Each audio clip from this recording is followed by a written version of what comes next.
mami mo. 50-50 siya kanina.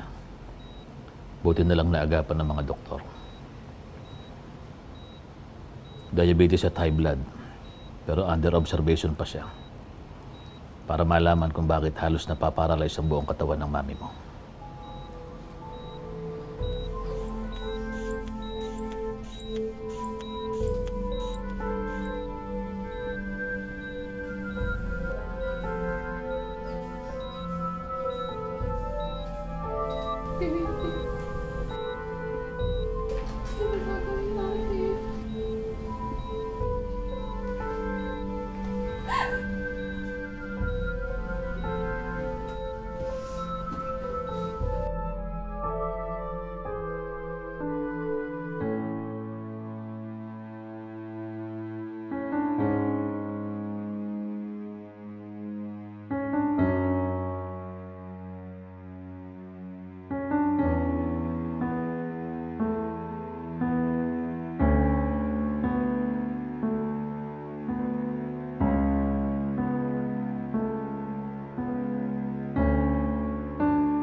Pinarurusahan na si Ate Lori.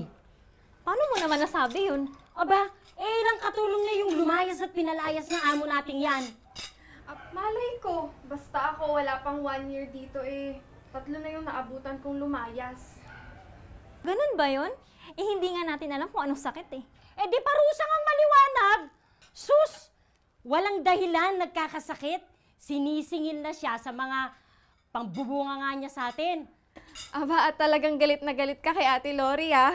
Naku, kung alam niyo lang yung ginawa niyan sa akin, daig ko pa ang pinaikot sa loob ng washing machine. Nung sinabon niya ako, paano yung mga labahin ko daw, hindi mabango at hindi maayos. Kung sa bagay, ako nga, akala ko ipapakain sa akin yung alikabok nang minsang hindi ako nakapaglinis eh. Oy. Aba, ano bang pinagsasasabi nyo? Anong paru-parusa, ha? Imbis na maawa kayo dun sa tao, kung ano-ano pang pinag-iisip nyo. May sakit si ate, malala, hindi mapagaling ng mga doktor. Imbis na pagchismisan nyo, sana ipanalangin nyo na lang na sana gumaling kagad siya. Pray ka dyan. Parusa yan sa kanya kasi mataray siya. Loretta, pinagnobena na kita. At malaki-laki rin ang binigay kong donasyon dyan sa Baklaran. Kaya sigurado ko, gagaling ka na. Salamat, pero sa tingin ko, pahina na ng pahina tong katawan ko. Hihirapan na nga ako lumakad eh. Dapat pala'y sa Manawag. Pangasinan? Oo. Ang layo nun ah. Hindi nga makalakad doon si Lori, dadalin mo pa doon? Sigurado ko, pag gagaling ka ni Virgin Mary. Kailan tayo pupunta? Ay, kape! Kape kayo dyan. Mas masarap inumin kapag mainit. Madam Atribida. Ate, kailangan nyo nang uminom ng gamot. Tsaka late na rin po kasi. So, we have to go to sleep na and go to your bedroom. Good night po, Madam.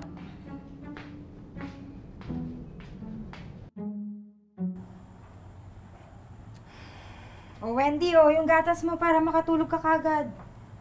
Ilang araw ka na kamong di makatulog. Iniisip ko lang yung lagay ni Mami, parang araw-araw, palala na ng palala yung nararamdaman niya. Ilang doktor nang tumingin kay Mami. Kung saan-saan na silang ospital nagpapatingin ni Daddy. Pero wala pa rin findings ng doktor.